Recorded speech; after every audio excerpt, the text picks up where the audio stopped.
सकते कि total 6 auto Sadarghat PF में भी पकड़े गए। पूरे 6 ऑटो में फोकसिंग करने के लिए यादवपुरे से लेके आए थे।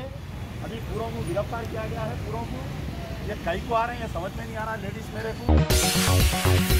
मस्जिद बचाओ तहरीक के तर्जुमान अमजदुल्लाह खान खालिद ने आजमपुरा डिवीजन में भारी पैमाने पर बोगसी का मस्जिद पर इल्जाम आयद किया। मीडिया से बातचीत करते हुए उन्होंने कहा कि मुस्लिम मैटरनिटी हॉस्पिटल में कायम मरकज राहदही पर 6 ऑटो में सवार खवातीन जिनका ताल्लुक बाहर के इलाकों से था, आजमपुरा डिवीजन में वोट डालने के लिए पहुंचे थे, जिन्हें उन्होंने पुलिस सदरघाट के हवाले किया। उन्होंने बताया कि कमिश्नर पुलिस से राब्ता करने के बाद भी पुलिस ने इन खवातीन को हिरासत में तो ले लिया, मगर कुछ ही देर बाद रिहा कर दिया। अमजदुल्लाह खान खालिद ने इल्जाम आयद किया कि चुंडी शाह की दरगाह के पास मजलिस के इब्तदाई सदर के मकान में 100 से ज्यादा खवातीन जमा हैं, जिन्हें बोगसिंग के लिए इस्तेमाल किया गया। उन्होंने इंतखाबी अमले और पुलिस पर मजलिस के साथ साथबाज करने का भी इल्जाम आयद किया।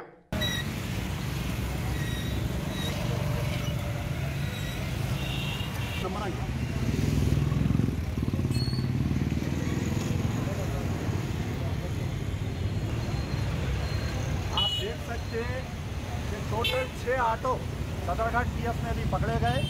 पूरे 6 ऑटो में फोकसिंग करने के लिए यादवपुरे से लेके आए थे। अभी पूरों को गिरफ्तार किया गया है। पूरों को ये कई को आ रहे हैं, समझ में नहीं आ रहा लेडीज मेरे को। अपना ईमान खराब, दूसरों का वोट डाल के अपना निकाह खराब हो जा रहा है।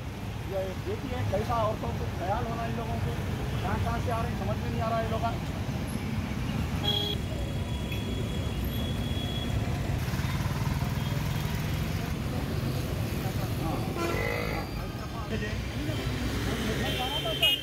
बयान बोलो जल्दी।